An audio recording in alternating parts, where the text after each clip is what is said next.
Nous sommes des êtres vivants empathiques, bourrés d'émotions. Les enfants aussi. Sauf qu'ils ne savent pas les décrypter, les appréhender. Pour eux, que faire de tous ces ressentis qu'ils ne savent pas nommer, qui parfois les submergent et dont ils ne savent pas quoi faire? Déjà qu'en tant qu'adulte, parfois c'est compliqué.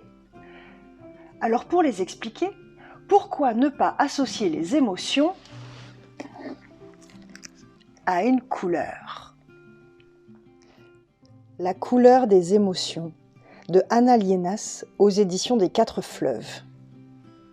Un bel album que je vous propose en pop-up, mais qui existe également en version 2D, où on découvre un monstre perdu de ses émotions toutes mélangées et une petite fille qui va l'aider à décrypter et à les classer.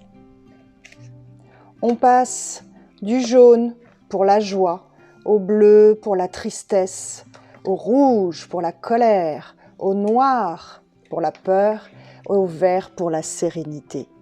Ces pop-ups sont magnifiques, créatifs, ludiques et particulièrement expressifs.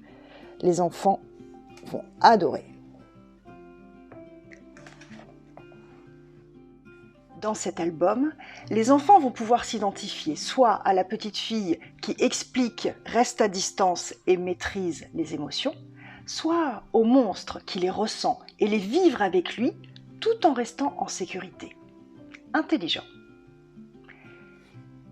Nous pouvons aussi aller un peu plus en détail, plus en nuances, dans cet album splendide qui évoque les émotions des poissons. Animal pas très connu pour son côté expressif. Et pourtant. Aujourd'hui, je suis de Mie Van Hout chez Mine Édition. Des dessins absolument superbes à la craie, très colorés et très expressifs pour ressentir toutes les émotions de ces poissons dans une écriture tout aussi expressive. C'est absolument magique. Et on évoque des émotions beaucoup plus subtiles, comme jaloux, confus, satisfait ou morose. Ces poissons nous font vraiment très bien ressentir ces émotions. Qui l'eût cru? Favoriser l'expression des émotions des enfants est essentiel à leur construction. Cela permet de mieux les comprendre, mais aussi de comprendre celles des autres. Et ça développe l'empathie.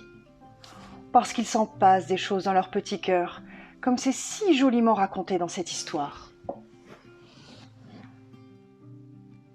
Dans mon petit cœur, de Joe Vitek et Christine Rousset. Ce cœur, il est découpé dans toutes les pages, et on y plonge, on y pénètre, pour trouver l'histoire d'une petite fille qui nous ouvre son cœur et nous parle de ses émotions, sans jamais vraiment les nommer, mais en nous racontant son ressenti, sa vie, à hauteur d'enfant. Les illustrations soulignent les textes poétiques. Et comme les émotions ne sont justement pas vraiment nommées, cela laisse l'entière liberté au lecteur de pouvoir le faire. C'est percutant, c'est joli, ça vise juste, en plein cœur. C'est essentiel de pouvoir mettre des mots sur nos émotions et les leurs, de les accueillir et de les partager. Ça risque de vous demander un petit effort à vous aussi. Lire un livre avec un enfant, c'est lui permettre de décrypter et d'apprivoiser toutes ses émotions au travers de personnages, pour ensuite les vivre dans la vraie vie. Ça les rend plus forts, alors profitez-en.